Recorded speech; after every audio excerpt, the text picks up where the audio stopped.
Assalamu alaikum wa rahmatullahi wa barakatuh. Que la paix soit sur vous, ainsi que la miséricorde et la bénédiction. Donc voilà, le sujet de la réforme des retraites se tasse. Hein. C'est passé, la loi est passée, etc. Il n'y a plus trop de manifs, plus trop de grèves. Le sujet s'est un peu tassé. La guerre en Ukraine, on en parle plus trop. Le Covid, ben, plus, c'est officiellement, pardon, plus d'actualité. Donc, donc les médias, forcément, reviennent sur le sujet qui les occupe, qui les préoccupe et qui les intéresse pour faire diversion, finalement, qui est le sujet de l'islam. Voilà, on retourne à nos bonnes vieilles habitudes, hein, avec le retour du combat contre l'islam et les musulmans, bien évidemment, hein. Mais comme ce sont des lâches et des hypocrites, ils ne diront jamais islam ou musulman. Ils vont se cacher derrière islamisme, islamiste, des islamistes, etc., pour faire diversion, hein. Parce que sinon, ils vont être décrédibilisés et ils vont se mettre à dos une bonne partie de l'opinion publique. Donc on retrouve forcément, hein, notamment cette chaîne CNews avec les diverses émissions entre guillemets de débat, car il n'y a plus de débat, hein. Comme vous le savez, c'est à sens unique, avec un seul son de cloche, et excusez-moi,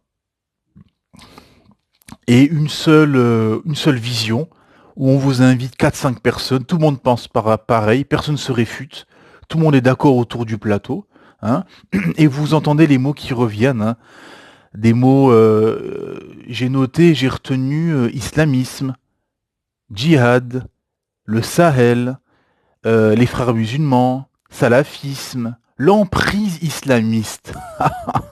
Alors quand j'ai entendu ça, je me suis dit c'est quand même extraordinaire. L'emprise islamiste. Bon, il parlait en l'occurrence des universités ou d'autres endroits où il y aurait une emprise islamiste. Ils savent même pas qu'est-ce que c'est l'islam déjà.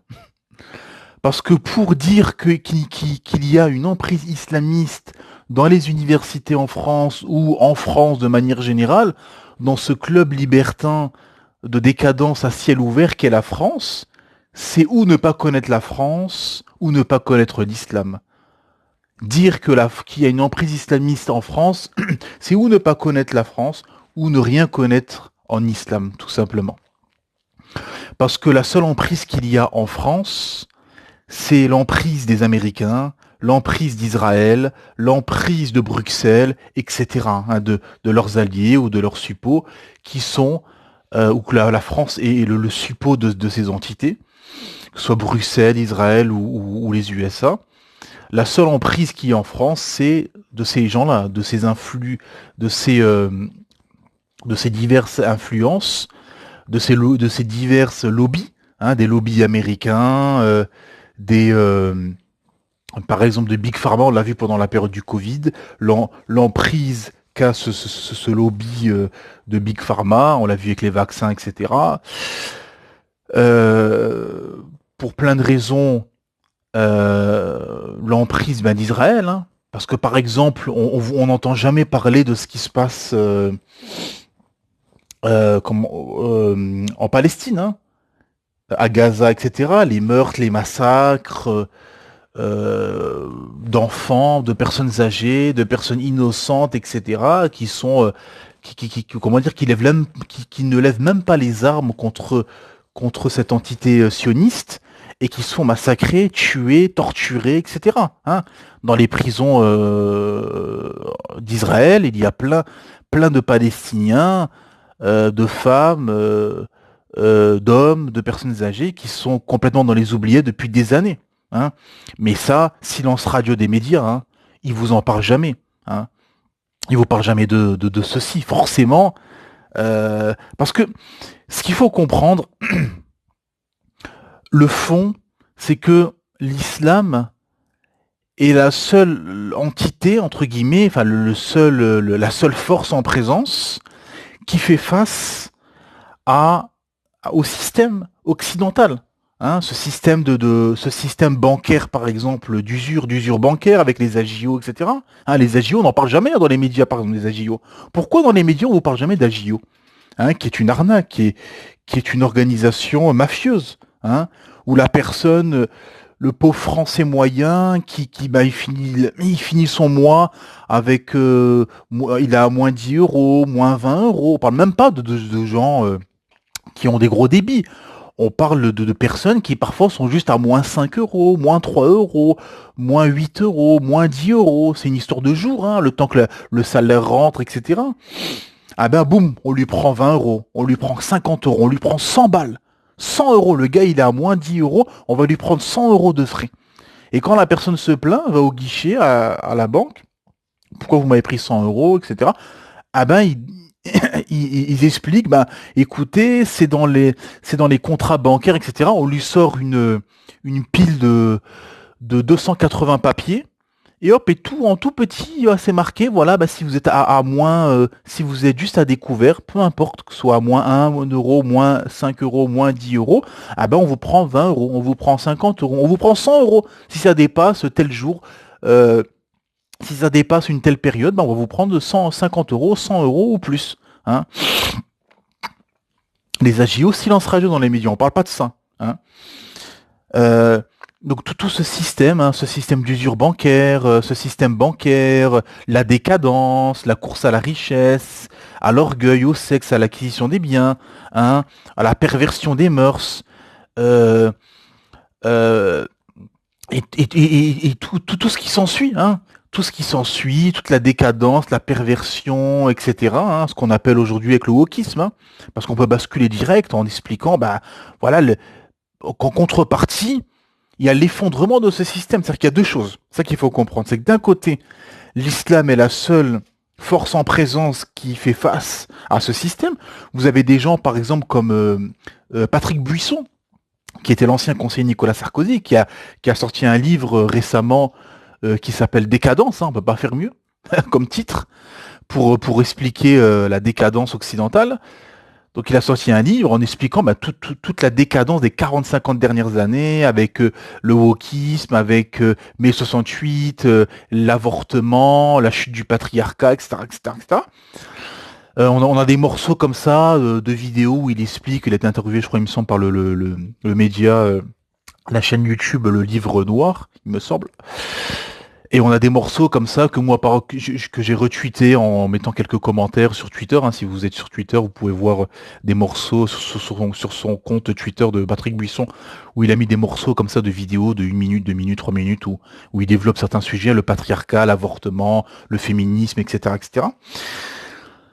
Et donc, comme l'islam est la seule force en présence face à toute cette décadence, toute cette vague, cette corruption généralisée, cette corruption des mœurs, etc., le système bancaire, le capitalisme, la course à l'orgueil, la course où ils ont fait finalement du capitalisme comme objectif absolu, hein, où ils ont fait un système d'adoration de la consommation.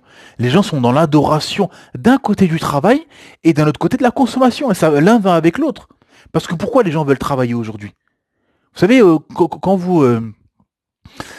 en tout cas en France, hein, après ailleurs, je ne sais pas trop comment ça se passe, mais ça doit être plus ou moins la même chose. En France, quand vous allez postuler dans une entreprise, on vous demande donc votre CV, hein, on vous demande un CV et on vous demande aussi bon, peut-être pas forcément dans les métiers de base, etc., mais dès que c'est un peu plus développé, des métiers où on demande des diplômes, etc., on demande des lettres de motivation. Et même dans les métiers de base, mais aujourd'hui, on demande des lettres de motivation pour développer, etc. Pourquoi vous voulez intégrer cette entreprise et quelles sont vos motivations, etc. Bah aujourd'hui, la plupart des gens disent l'argent, quoi. Les gens vous disent l'argent, la motivation, l'argent, gagner de l'argent. Pourquoi déjà pour faire face aux frais et pour consommer, pour assouvir ses désirs, ses plaisirs, les biens matériels, etc., etc. Hein. Donc en fait, ils ont fait un système de capitalisation, de libéralisme, hein, le capitalisme comme valeur absolue, et euh, et derrière, qu'est-ce qui se passe? Il y a l'adoration derrière, on bascule vers l'adoration. D'un côté, l'adoration de la consommation. Hein, regardez les sites en ligne, regardez Amazon, ça cartonne. Par exemple, Amazon, ça cartonne. Euh, les magasins où on vend des choses qui touchent en priorité les gens, c'est-à-dire la consommation, la nourriture, les meubles, les magasins de meubles, les magasins de décoration, de vêtements, etc. Ce qui touche les gens en priorité, hein, la nourriture, se loger, la mode, la décoration, les moyens de locomotion, pardon, hein, la voiture, les vélos électriques, hein, les vélos électriques qui cartonnent, hein, c'est un métier, c'est quelque chose qui, si vous voulez vous lancer dans quelque chose, par exemple, les vélos électriques, c'est vraiment un truc d'avenir qui cartonne, qui marche, qui est en plein boom, parce que voilà, parce qu'il y a plein d'avantages, voilà. Bon, je ne vais pas développer, je vais pas faire la pub sur le vélo électrique, mais bon, si vous vous renseignez un peu, vous allez comprendre pourquoi les vélos électriques ça cartonne et ça va être quelque chose d'avenir, hein, si vous voulez vous lancer dedans. Euh, euh, donc voilà les moyens de locomotion et autres, hein, vous avez les fameux scooters électriques puissants, etc., qui cartonnent, etc. aussi. Et donc, on est dans cette première adoration, l'adoration de la consommation et l'adoration du travail, hein, où les gens se ruent dans les temples de l'adoration du travail, où on idolâtre le travail, euh, où on est la relation ouvrier employé-employeur est une relation presque d'idolâtre, hein, où les employés sont à plat ventre devant les patrons, devant les chefs, etc. Où finalement tout le monde baisse la tête, tout le monde se met d'accord pour se soumettre aux diktats de l'entreprise et à la loi du chef, du patron, etc. Pourquoi? Parce que derrière, consciemment ou inconsciemment, ben, c'est l'argent et l'argent te permet d'assouvir cette première adoration que j'ai développée à l'instant, qui est l'adoration euh, de la consommation. Voilà. Et donc tout ce truc, tout ce système, hein, qui a été mis en place depuis 50 ans en Occident, avec le capitalisme, la décadence, la perversion, via mai 68 par exemple en France, l'américanisation des sociétés qui fait que le capitalisme, l'adoration du travail et de la consommation, etc. Ah ben, l'islam vient, fait figure finalement d'étrangers et d'épouvantail pour leur système. Où l'islam, c'est tout le contraire. L'islam, il n'y a pas d'usure bancaire, il n'y a pas d'agio, il n'y a pas tout ce système justement où on plume les gens s'ils n'arrivent pas à payer ce qu'ils doivent payer. Hein, dans un système islamique, on doit aider, on doit pas, la société islamique ne doit pas abandonner ces gens-là qui sont endettés, qui sont dans des problèmes financiers, etc. Le système islamique doit les aider à s'en sortir. Hein. Il y a la fraternité, la vraie fraternité, pas cette fraternité qui est sur les frontons de mairie, qui est finalement juste un slogan que tout le monde, que personne n'applique finalement. Et en islam, il y a cette fraternité où on doit s'entraider. Il y a notamment, regardez, à la fin du ramadan, on paye ce qui est zakat al-fitr, hein. On doit donner en nourriture euh, aux plus démunis. On doit aider les gens. Il y a cette fraternité de manière générale. Il y a zakat al-mal, l'impôt sur la richesse. Zakat al-mal, où on doit donner, où les riches, où le pauvre, il a un droit sur le riche. Hein, comme il disait un prédicateur, un da'i, on est la seule civilisation où le pauvre a un droit sur le riche. Hein. Dès que tu dépasses le nisab, ah ben, tu as une partie de ta fortune qui est destinée aux pauvres, qui ne t'appartient pas. C'est pas de l'argent que tu peux payer ou pas. On parle pas de sadaqa, là, d'aumône surérogatoire. Là, on parle d'une aumône qui est obligatoire, qui ne t'appartient pas. Dès que tu as dépassé le nisab, cette partie-là, hein, ne t'appartient plus. Elle est réservée aux plus démunis, aux fuqara et aux masakin. Et, euh, et donc voilà, donc dans l'islam, et surtout en islam, il y a le fait que la valeur absolue, c'est l'adoration au créateur, le tawhid, l'unification divine. Et ça a été justement le but. C'est pour ça que l'islam fait peur à ce système occidental, décadent, pervers, capitaliste et libéral. C'est que la mission de tous les prophètes, mes frères et sœurs, et vous qui n'êtes pas musulmans, c'est très important à comprendre, c'est que la mission de tous les prophètes a été de faire sortir les gens de la soumission et de l'esclavage des hommes et des idoles vers la soumission du Créateur Allah subhanahu wa ta'ala. Une fois que vous avez compris ceci, vous avez tout compris. Vous avez compris le message divin comment dire, en surface. Après, bien évidemment, le message divin, il est plus profond, etc. Mais le message divin en priorité et comment dire, ce qui est prioritaire, ce qui a été la mission de tous les prophètes, c'est de faire sortir les gens de l'esclavage des systèmes des hommes, de l'esclavage des hommes et des idoles, vers la soumission au Créateur Allah subhanahu wa ta'ala. Parce qu'une fois que tu es détaché, une fois que tu es soumis à ton Créateur Allah ta'ala, tu n'es plus soumis au système des hommes capitalistes, communisme, trotskisme, aux idoles, comment ça s'appelle, aux superstitions comme il y a en Inde ou en Chine avec le bouddhisme, avec les vaches, où ils idolâtrent les vaches, etc., etc. Tu n'es plus dans ce système de superstition, de peur des hommes, etc. Tu vas plus au travail le matin avec la boule au ventre en te disant ah mon patron c'est mon Dieu, wallah iyadu billah, c'est mon Dieu, s'il me fait virer je suis foutu, ma vie est foutue, etc. Et beaucoup de gens, regardez pendant la période du Covid, pendant les confinements, bah, vous avez beaucoup de commerçants ou de travailleurs qui se sont suicidés, qui se sont suicidés parce qu'ils ont perdu leur travail, parce qu'ils ont perdu leur commerce, parce que beaucoup d'intérimaires, bah, on leur a dit restez à la maison parce qu'il y a moins de productivité, moins de production, donc moins besoin de petites main d'œuvre, donc restez à la maison. Donc beaucoup ont craqué, etc. Et beaucoup de commerçants, bah, ils ont toute leur vie, ça a été leur commerce. Hein, ils se sont abandonnés, ils se sont oubliés à eux-mêmes et ils se sont retrouvés finalement dans cette course, ils se sont retrouvés à adorer leur commerce, leur travail et courir derrière ceci. Et une fois que, pendant la période du confinement, bah, ça a été serré, ils ont dû fermer, mettre la clé sous la porte, ils ont fait faillite, etc. Bah, tout s'est effondré dans leur vie, toutes leurs illusions s'est envolées et ça a laissé la place au vide et ils se sont suicidés où ils ont craqué, ils sont tombés en dépression, etc. Hein, et ça parle, on n'en parle pas. Toute la dépression, même chez les jeunes, chez les commerçants, chez beaucoup de gens, l'impact psychologique qu'il y a eu, certains psychiatres, psychologues en parlent, l'impact psychologique qu'a eu le confinement, ça a eu un impact terrible, parce que nous, alhamdoulilah, en tant que croyants, on croit en Allah Ta'ala, on sait qu'on est dans les signes de la fin des temps, qu'il y a le Qiyamah qui arrive, le jour du jugement, des grands événements vont arriver, avec l'arrivée de Masih ad-Dajjal, le retour de Isa alayhi salam, de Jésus, fils de Marie, paix sur lui, la sortie des Yajouj et Majouj, etc. Les grands événements qui vont arriver, de la fin des temps, le jour du jugement, le paradis, l'enfer qui attend toutes les créatures, djinn et ins.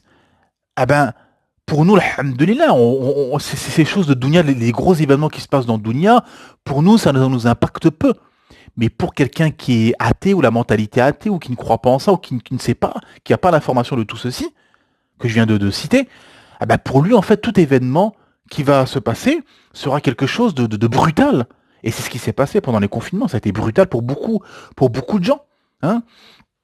Et donc, et en même temps, donc, comme premièrement, l'islam est la seule force en présence face à toute cette décadence, ce capitalisme, cet esclavage des hommes via le capitalisme, le libéralisme, ou même le communisme, hein, en Chine ou en Russie, etc. Ou d'autres formes de soumission, de superstition, hein, comme il y a en Inde avec l'adoration des vaches, etc. En Afrique, où aussi on a des choses comme ça, la superstition, ou bien où on fait peur les gens, où on maintient les gens sous la peur de la sorcellerie, etc., etc. Hein, et ben, et la deuxième chose, voilà, là où je voulais aussi y venir, c'est que il y a l'effondrement de ce système. Là, il y a l'effondrement, en fait, on arrive au crépuscule de ce système capitaliste, matérialisme, etc., etc. Il s'effondre, les gens de ce système le savent très bien, que c'est en train de s'effondrer petit à petit, hein, tout doucement, c'est comme un avion qui décroche, vous savez, en altitude. Quand vous avez un avion qui décroche en altitude, c'est tout doucement, c'est pas brutal. Et là, c'est pareil, c'est en train de décrocher, tout doucement, jusqu'à l'impact final. Et voilà, ils le savent très bien avec tout ce qui se passe, hein, la décadence. plus de morale, les jeunes générations entre les jeunes générations qui sont dans l'avortement, ils ne se marient plus, ils ne font plus d'enfants, ils sont homosexuels. Maintenant, ils vont dans les délires, hein, xénogenre, binaire, tu n'es plus un homme, tu es un animal, etc., etc. Eh ben, ils font plus d'enfants. Le fond, c'est que ils font plus d'enfants. Il y a un problème de natalité en Europe, hein, notamment en Italie, en Allemagne. La France est le dernier pays parce que c'est un pays où il y a plus d'immigration, donc forcément, la plupart des gens qui font des enfants maintenant, c'est les immigrés ou d'origine immigrée, d'origine étrangère. Et donc il y a un effondrement, il y a un gros problème de natalité en France, en Europe même de manière générale, même en Occident de manière, même en Occident. Et donc ils ne font plus d'enfants. Les nouvelles générations sont comment dire dans la décadence, la perversion. Ils ne pensent qu'à assouvir leurs désirs et leurs besoins, sans foi ni loi, etc., etc. Plus avec le système qui vend via les séries, les films, etc. Bah les gens sont dans la course à l'acquisition des biens, à la richesse, etc. Donc ça fait que les gens regardez les cambriolages, de plus en plus de cambriolages. Par exemple, ça aussi c'est des sujets on n'en parle pas dans les médias. Les prisons françaises où il y a plus de 73 000 prisonniers en France. Hein, ils disent qu'il faut à peu près qu'entre 4 et 5 ans pour construire une prison en France. Et là, ils sont à plus de 73 000, et donc il y a une explosion. Apparemment, il me semble, à Alem, de tête, il y a 60 000 places maximum en France. Et donc, comme ils sont à plus de 73 000 places, donc vous avez... ils sont à plus de 73 000 locataires dans les prisons, donc on est à plus 13 000. Et vous avez beaucoup de gens, beaucoup de juges qui vous disent, nous, on relâche les gens des tribunaux. Pourquoi? Parce que même si les gens doivent aller en prison, mais on les laisse ressortir du tribunal libre, parce qu'il n'y a plus de place. Et vous avez des pédophiles, des multirécidivistes, des violeurs, des assassins, des criminels, des fous, des cambrioleurs, etc., des voleurs, qu'on relâche, qui sont relâchés pour bonne conduite au bout de quelques années, parce que il y a plus de place. Donc ils essayent d'alléger, d'assainir les prisons pour libérer. Pourquoi? Parce que c'est une humiliation. Parce qu'Allah Ta'ala a mis des lois implacables, des lois dissuasives. Parce que le but de la loi, c'est qu'elle soit dissuasive. Si elle n'est pas dissuasive, ça ne sert à rien. La loi n'a pas d'effet sur les masses et sur les populations. Quand vous avez la peine de mort, la lapidation sur la place publique et couper la main aux voleurs, ça dissuade les gens. Et ça permet comment dire, de maintenir les gens droits, de les faire, de les mettre droits sur le chemin. Hein. Mais là, non. Là, les gens savent que ils ont juste un rappel à la loi, une petite garde à vue, un petit sursis, un bracelet par-ci, un bracelet par-là, un sursis par-ci, une remise de peine par-là, etc., etc. Et le gars, en fait, qu'est-ce qui se passe pendant des années? Il cambriole, il viole, il fait ci, il fait ça, et il est toujours en liberté. Vous avez des gens en liberté, ils ont 40, 50 condamnations, des dangers publics, mais ils sont pas en prison parce qu'il n'y a plus de place. Et voilà, parce qu'on ne veut pas se plier aux lois d'Allah subhanahu wa ta'ala, qui nous a mis des lois implacables, qui font peur, qui sont des lois brutales pour justement brutaliser des brutes et les empêcher de faire de la barbarie. Parce qu'ils vous disent, vous avez des gauchistes décadents, pervers, ah non, c'est barbare, c'est dangereux, c'est moyenâgeux. D'accord, débrouille-toi avec tous ces fous en liberté. Voilà, tout simplement. Donc, comme je dis souvent sur Twitter, ne pas appliquer la peine de mort, condamne finalement tous les Français innocents à la peine de mort lentement. Hein. La peine de guette tout Français innocent. Parce que vous laissez ces gens en liberté. Quand vous voulez, vous dites, non, c'est barbare de les lapider ou de leur mettre la peine de mort, etc. Laissez ces barbares en liberté faire des barbaries tous les jours, toute l'année, tout le temps. Hein. Comme les cambriolages, par exemple, couper la main. Ah non, couper la main, c'est... ok, vous avez cette statistique où vous avez un cambriolage toutes les 90 secondes en France. Donc voilà, tant qu'il n'y aura pas l'application des lois divines qui dissuadent, voilà, il y aura ce spectacle affligeant, ce sketch où vous avez les gens qui font des choses, qui vont en prison, qui ressortent, qui retournent en prison et qui ressortent, etc., etc. Donc voilà. Et donc pareil dans les médias, on n'en parle pas. Et comme par rapport à tout ceci, qu'il n'y a pas de loi dissuasive, que les édits sont des pervers décadents, et que les générations, les nouvelles générations sont de plus en plus sans foi ni loi, dans la décadence, la perversion, etc. Bah, ils savent, par rapport à tout ça, l'échec scolaire, etc., etc., ça, bah, par rapport à tout ça, bah, leur système est en train de s'effondrer tout doucement. Et en contrepartie, il y a un dynamisme islamique où les gens qui, alhamdoulilah, sont encore sur la fitra, sur la sainte nature, bah, se convertissent à l'islam. Se disent oui, bah, l'islam apporte des solutions rationnelles, logiques, avec un cadre, avec des mœurs, avec une morale, avec des règles, avec un ordre établi, avec une hiérarchie, etc., etc. Hein, qu'il n'y a plus du tout en Occident. Hein. Et voilà, donc, et pourquoi aussi le système combat l'islam et les musulmans dans les médias? Parce que il y a d'un côté ça, c'est-à-dire que c'est la seule force en présence face à leur décadence, à leur système et à l'effondrement de leur système. C'est pour ça que notamment aussi dans les pays musulmans, ils font tout pour empêcher que l'islam se développe, ils font tout pour empêcher que des dirigeants musulmans arrivent au pouvoir et qui appliquent l'islam. Ils font tout pour empêcher. Bien évidemment, on a le dirigeant qu'on mérite, hein, bien évidemment. C'est aux musulmans les premières, comment dire, les premiers ennemis des musulmans sont les musulmans eux-mêmes, hein, tout simplement. Tant qu'on tant qu'on sera, je l'ai assez développé, assez expliqué, tant qu'on on s'éloignera de l'islam authentique et qu'on sera dans les manquements, les péchés, voilà, les manquements, la non-application de l'islam, etc., etc.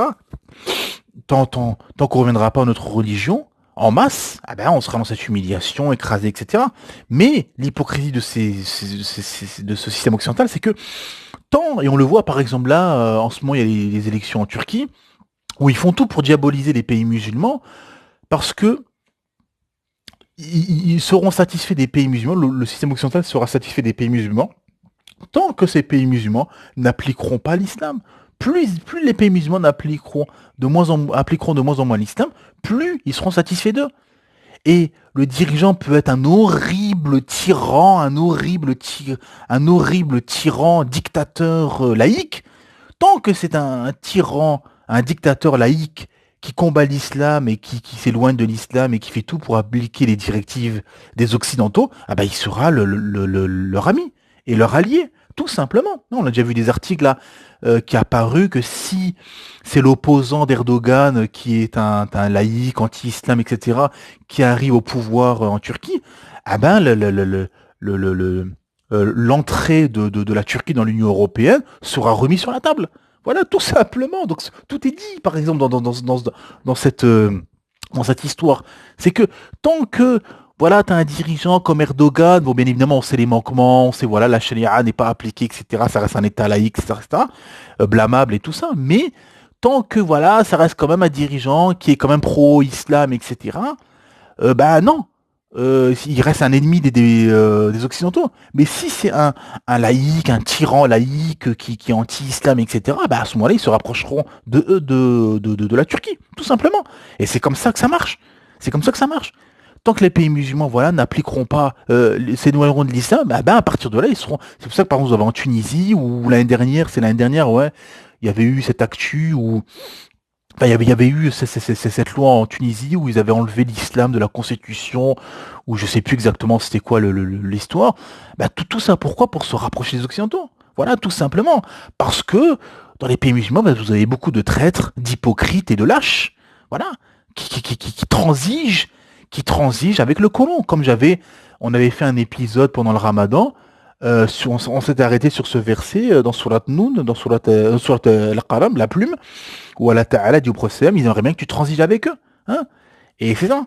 C'est que tant que tu transiges avec les lois des mécréants et tu transiges avec eux, ben, à ce moment-là, tu deviendras leurs alliés. Tant que tu te rapproches de l'islam, etc., ils te feront la guerre. Ils seront contre toi, tout simplement. C'est la réalité.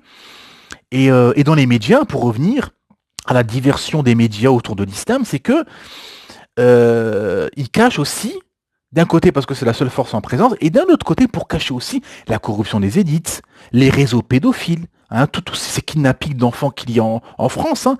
Vous avez à peu près 150 000 ou 200 000 kidnappings d'enfants, qu'Allah préserve tous nos enfants et qu'Allah préserve tous les enfants en France, Amine, qui kidnappent des pauvres enfants en France, qui les kidnappent Et là, la majorité sont des jeunes filles, hein, bien évidemment. Hein. La majorité des enfants kidnappés sont des filles, sont des fillettes. Et je crois à peu près la moitié ne sont pas retrouvés. Donc vous avez ces réseaux pédophiles, de prostitution, etc. Vous avez les problèmes de suicide, de dépression. Hein. On l'a vu récemment, là, il y a eu cet acteur connu qui était dans cette série, hein, qui a cartonné pendant les années 2000, la série Plus belle la vie. Euh, le fameux acteur là, qui jouait le rôle du patron du bar, qui s'est suicidé, hein, par arme à feu. Ça montre que ces gens-là, ils ont des vies illusoires finalement. Regardez, c'est intéressant parce que cet acteur, il était acteur pendant, je crois, 18 ans dans cette série. Et là, en fin d'année dernière, il a été évincé de la série. Il s'est plus retrouvé acteur dans cette série. Et quelques mois plus tard, il se suicide parce que ces gens-là vivent en fait dans des vies illusoires. Ils essayent de combler par les biens matériels, par des jeux, par leur carrière professionnelle, que ce soit dans les médias, acteurs, travail, n'importe quoi. Ils essaient de combler ceci, hein, de ce vide spirituel. Et le jour où ça s'arrête, les gens sont malheureux et comme là, ils arrivent au suicide. Hein, vous avez beaucoup de gens, dès qu'ils arrivent en retraite, ils sont malheureux, ils sont tristes, parce qu'ils ont essayé de combler ce vide spirituel.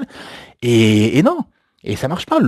Tu pourras jamais combler ce vide par le travail, par l'argent, par le matériel. Tu pourras seulement combler le vide spirituel par la spiritualité et précisément par le tawhid, par l'unification divine, par la soumission à Allah subhanahu wa ta'ala via ces deux magnifiques législations qu'Allah ta'ala nous a révélées, qui est le Coran, qui est le Saint-Coran et la sunna de son messager, le prophète Mohammed sallallahu alayhi wa sallam. Il n'y a que dans l'islam et la soumission à Allah ta'ala que tu seras heureux, tu seras en paix avec toi-même. Alhamdulillah, et tu auras un cap, le cap du paradis éternel. Et ça, personne, aucun système, le système qu'a voulu faire Pharaon dans l'ancienne Égypte, le système de l'empire romain, de l'empire perse, des Mongols, de la Chine, du communisme, du trotskisme, du capitalisme, de la laïcité, de l'écologie, de tout ce que vous voulez, n'importe quel système que l'humain veut utiliser, il ne pourra jamais combler et répondre aux questions existentielles. Pourquoi je vis? Pourquoi les épreuves? Et qu'est-ce qui va se passer après la mort? Voilà, tu pourras jamais répondre à ces trois questions fondamentales, existentielles, et tu pourras jamais donner de cap et d'espérance. Il n'y a que le Créateur Allah Ta'ala qui peut donner cet espoir du paradis éternel. Alhamdulillah, qu'Allah subhanahu wa ta'ala fasse en sorte qu'on rentre dans son paradis directement, et les plus hauts degrés du paradis, amin. Et personne ne pourra combler ce vide seulement en appliquant la législation de notre Créateur Allah Ta'ala, comme un programme, comme un logiciel qu'on a programmé. Seul l'islam et seule toute la révélation, que le Créateur Allah Ta'ala nous a révélée peut combler ce vide et peut nous enrichir spirituellement, nous enrichir et et voilà, donc qu'est-ce que font les médias? Donc ils cachent toute cette dépression, ces suicides, ces problèmes économiques, les problèmes autour de la femme. Hein. Là, il y a un mal-être autour de la femme où elle est violée, draguée, que ce soit dans les métros, que ce soit au travail. Le nombre de femmes qui témoignent, qui se sont fait toucher, qui ont eu des attouchements dans les métros, qui ont eu des attouchements au travail, qui ont été violées, agressées, draguées, etc., etc. Tout ce qui se passe, tout le mal-être qui est autour de la femme, on vous en parle pas dans les médias. Hein. On vous critique le voile, qui est justement qui est une solution pour mettre une barrière entre la femme et toutes les agressions qu'elle peut subir, de drague, etc. On vous parle pas des réseaux pédophiles, on vous parle pas de la corruption des élites, on vous parle pas de ce qui se passe en Palestine par exemple, même au Mexique, les femmes qui sont agressées, qui sont considérées comme des animaux, qui sont violées, agressées au Mexique, en Inde, elles ont aucun droit, elles sont brûlées à l'acide, etc. Il y a plein de problèmes dans le monde, on vous parle pas de ça, on vous cache tous les problèmes, les réseaux pédophiles, la corruption des élites, la dépression, les problèmes économiques, les problèmes de mal-être, d'anxiété qu'ont les gens, etc., etc. Silence radio sur tout ça, on vous parle de l'islam, d'une soi-disant, un délire d'emprise islamiste, etc. La seule emprise qu'il y a, c'est l'emprise de Satan et de ses suppôts qui pervertit les mœurs et qui fait tout pour emmener les gens en enfer, alors que nous, musulmans, nous informons de la vérité et nous espérons et nous espérons, nous faisons des doigts pour que les gens embrassent l'islam, pour qu'ils acquièrent, pour qu'ils obtiennent le paradis. C'est ce que nous souhaitons pour toute l'humanité, le plus haut degré du paradis. Et en ce sens, mes frères et sœurs, faites doua, faites da'wa, pardon, propagez la vérité en fonction de vos moyens, avec hikmah et ilm, avec science et sagesse, en fonction de vos moyens, en fonction de vos capacités, en fonction de ce que vous maîtrisez. Faites da'wa, propagez la vérité. Alhamdulillah, comme le prophète Mohammed sallallahu alayhi wa sallam a dit, justement, dans ce hadith magistral, où le jour de Khaybar, où il y a eu, où le prophète sallam, justement, a dit qu'il allait donner l'étendard à, voilà, où le prophète sallam allait donner l'étendard à un homme qu'Allah et son messager aiment et qu'il aime, et les gens qui ont entendu la parole du prophète sallam, qui allait donner l'étendard, euh, sont tous venus le matin pour justement savoir à qui le prophète sallam allait donner l'étendard. Et le prophète sallam a demandé où est Ali, Ali ibn Abi Talib, radhiyallahu anhu, et on a informé le prophète sallam que Ali souffrait des yeux. Le prophète sallam a craché sur ses yeux, a prié sur lui, et alhamdulillah, Ali ne souffrait plus de cette douleur, et lui a donné l'étendard. Et Ali dit, dois-je les combattre? Demanda Ali, donc les ennemis de l'islam, jusqu'à ce qu'ils deviennent comme nous, musulmans, c'est-à-dire. Et le prophète lui a dit, va tout doucement jusqu'à ce que tu arrives dans leur territoire, puis appelle-les à l'islam et renseigne-les au sujet de ce qu'ils doivent observer. Par Allah, si Allah guide un homme par ton intermédiaire, il vaudra mieux que pour toi que tu aies des chamelles rousses. Subhanallah azim.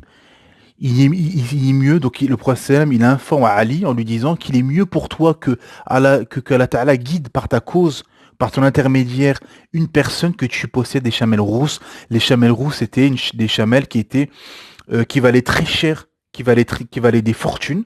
Hein, et il lui informe ceci, c'est magistrat. Donc le hadith est rapporté par l'imam Bukhari, rahimahullah. Et donc faites da'wa, propagez la vérité. Alhamdulillah, juste parfois un message en dessous d'une vidéo YouTube ou un message en dessous d'un tweet sur Twitter ou n'importe quel réseau social, comment dire, vous réfutez une désinformation sur l'islam ou que vous mettez un verset ou un hadith, ça se trouve, ça peut être une cause de guider de quelqu'un et vous ne savez pas que ça peut sauver une âme. Subhanallah azim. Qu'Allah nous facilite et qu'Allah fasse en sorte que l'islam, alhamdulillah, soit vainqueur face à leur système corrompu, et qu'Allah Ta'ala nous facilite et nous préserve de toute cette décadence, toute cette perversion généralisée, de tout ce marasme généralisé, et qu'Allah, alhamdulillah, fasse en sorte qu'on soit des causes de guider pour toute l'humanité. Inch'Allah, bi'idhnillah. Subhanakallah bihamdik, shadu an la ilaha illa ant, astaghfiruka wa atubu ilayk.